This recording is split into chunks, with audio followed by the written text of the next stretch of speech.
कथा का आरंभ कौन? त्रेता युग में अंजन पर्वत की गोद में एक अद्भुत बालक ने जन्म लिया। माता अंजना और पिता केसरी के इस पुत्र का नाम पड़ा हनुमान। कहा जाता है कि वे स्वयं पवनदेव के अंश थे, इसलिए उनमें अपार शक्ति, तेज और गति थी। बाल हनुमान बचपन से ही अत्यंत चंचल थे। एक दिन उगते सूर्य को फल समझकर वे आकाश में उड़ गए। देवताओं में हड़कंप मच गया। इंद्रदेव ने अपने वज्र से उन्हें रोकना चाहा, जिससे हनुमान मूर्छित हो गए। तब पवनदेव क्रोधित होकर वायु का संचार रोक देते हैं। सृष्टि संकट में आ जाती है।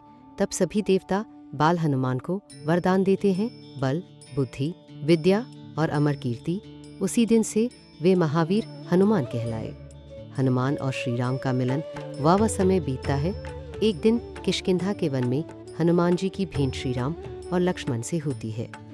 श्री राम के मुखमंडल को देखते ही हनुमान जी पहचान जाते हैं कि यही उनके आराध्य हैं। वे ब्राह्मण का रूप धरकर उनसे संवाद करते हैं और फिर चरणों में गिरकर अपना वास्तविक रूप प्रकट करते हैं। यह मिलन केवल दो व्यक्तियों का नहीं, बल्कि भक्ति और भगवान के मिलन का था। श्री राम हनुमान जी की बुद्धि, विनम्रता और सेवा भाव से अत्यंत प्रसन्न होते हैं और उन्हें अपना प्रिय सेवक स्वीकार करते हैं। सीता माता की खोज होग जब रावण माता सीता का हरण कर लेता है, तब श्री राम की पीड़ा असहनीय हो जाती है। वानर सेना सीता की खोज में निकलती है। समुद्र तट पर निराश वानर बैठ जाते हैं, क्योंकि लंका समुद्र पार है। तब जामवंत जी हनुमान को उनकी शक्ति का स्मरण कराते हैं। हनुमान जी का शरीर पर्वत समान विशाल हो जाता है। जय श्री राम का उद्घोष कर वे समुद्र लांघ जाते हैं। मार्ग में मैनाक पर्वत, सुरसा और सिंहिका जैसी बाधाएं आती है, पर हनुमान जी अपनी बुद्धि और शक्ति से सब पर विजय पाते हैं। लंका में हनुमान जख लंका पहुंचकर हनुमान जी अत्यंत सूक्ष्म रूप धारण कर नगर में प्रवेश करते हैं। वे अशोक वाटिका में माता सीता को देखते हैं। दुखी पर अडिग हनुमान जी उन्हें श्री राम की मुद्रिका देते हैं और आश्वासन देते हैं कि प्रभु शीघ्र आएंगे।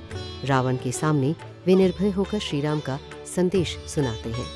जब रावण अहंकार में आकर उनकी पूंछ में आग लगवाता है, तब वही अग्नि लंका के दहन का कारण बन जाती है।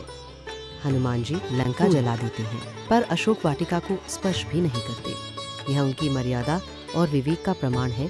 संजीवनी पर्वत उवासा युद्ध के दौरान लक्ष्मण मूर्छित हो जाते हैं। वैद्य बताते हैं कि संजीवनी बूटी ही उन्हें बचा सकती है। हनुमान जी एक ही रात में हिमालय पहुंच जाते हैं। बूटी पहचान न पाने पर वे पूरा पर्वत ही उठा लाते हैं। यह दृश्य बताता है कि जहां भक्ति हो वहां असंभव कुछ भी नहीं। लक्ष्मण के प्राण बचते हैं और श्री राम हनुमान को हृदय से लगा लेते हैं। राम राज्य और हनुमान की भक्ति होन रावण वध के बाद श्री राम का राज्याभिषेक होता है। हनुमान जी को जब कोई वरदान मांगने को कहा जाता है, तो वे कहते हैं, प्रभु बस इतना वर दे कि आपकी भक्ति मेरे हृदय में सदा बनी रहे। जब कोई उनकी भक्ति पर संदेह करता है, तो हनुमान जी अपना सीना चीर कर दिखाते हैं, जिसमें श्री राम और सीता माता विराजमान होते हैं। यह दृश्य सिखाता है कि सच्ची भक्ति दिखावे से नहीं, हृदय से होती है। कथा का संदेश वे हनुमान जी केवल शक्ति के प्रतीक नहीं, बल्कि सेवा, विनम्रता, निष्ठा और साहस के आदर्श हैं। जो व्यक्ति सच्चे मन से जय श्री राम या जय बजरंगली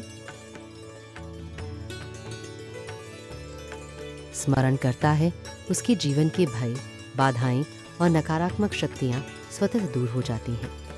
हनुमान जी हमें सिखाते हैं कि बल के साथ बुद्धि और भक्ति हो तो जीवन स्वयं विजय बन जाता है।